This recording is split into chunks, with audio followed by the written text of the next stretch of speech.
Hi guys, so for this week's design what I've done is just applied this scattered hollow glitter to all of my nail, and then I'm doing a side swipe in this gorgeous blue shade. This is from my Indie Polish range and this is shade Helen.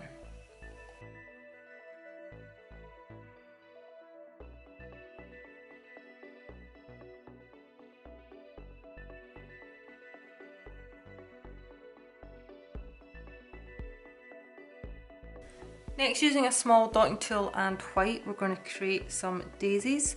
So starting in the centre of the nail, we're going to do a 5-petaled flower and then do one on the left and the right.